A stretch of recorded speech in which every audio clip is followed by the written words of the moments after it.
Samsung has officially confirmed the Unpacked event for the highly anticipated Galaxy S25 Edge. Alongside this announcement, we've got more updates, including Apple once again working its familiar magic, creating a problem and then offering a pricey solution. Hey everyone, Maiky here. Let's dive into the latest news. Samsung has revealed that the Galaxy S25 Edge will debut on May 12th in the United States and on May 13th globally.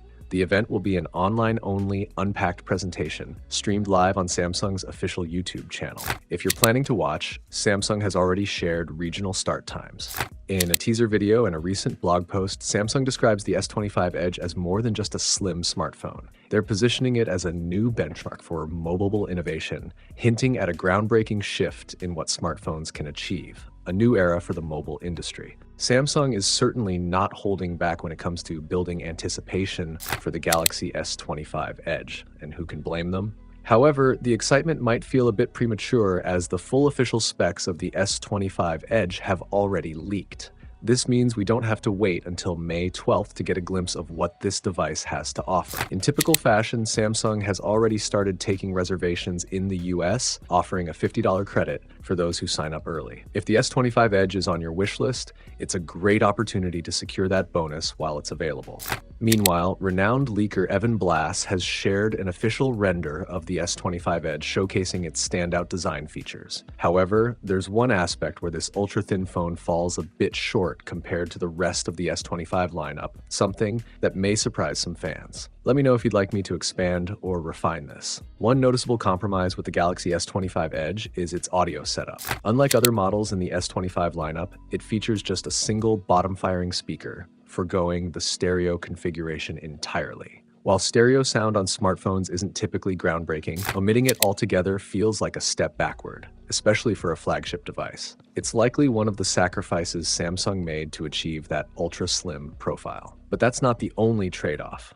To maintain its sleek, slim design, the S25 Edge also comes with a smaller battery and does away with the telephoto camera entirely. Instead, Samsung is leveraging the 200-megapixel main sensor to offer some form of digital or sensor-based zoom. However, let's be honest, that's not a genuine replacement for dedicated optical zoom. When it comes to the specs, Wing Future has unveiled all the details. For those who've been keeping an eye on the leaks, there aren't any major surprises. What really stands out, however, is the price.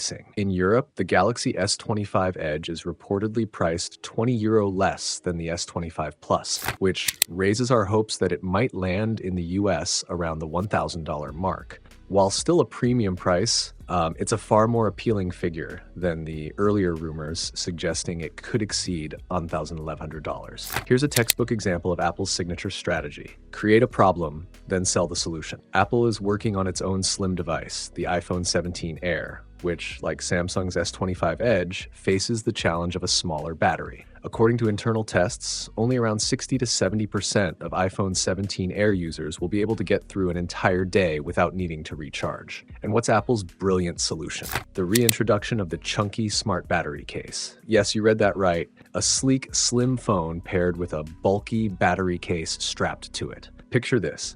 You buy an ultra-thin phone only to end up attaching a heavy brick just to make it through a workday. It's a curious move, to say the least. At this point, you have to wonder, what's the point of making a phone ultra-slim if it ends up defeating its own purpose? It's like buying a sports car with a tiny gas tank and then towing a fuel trailer wherever you go. It just doesn't make sense. The obsession with ultra-thin phones feels misplaced, at least until manufacturers start integrating advanced battery technologies like silicon carbon. This could allow for slim devices to house more substantial batteries, like a 4500 to 5000 mAh cell. Until then, we're stuck with these style over substance compromises that just don't add up. That said, if you're interested in the S26 Ultra, I've got 4 major updates for you. Click right here and I'll see you there.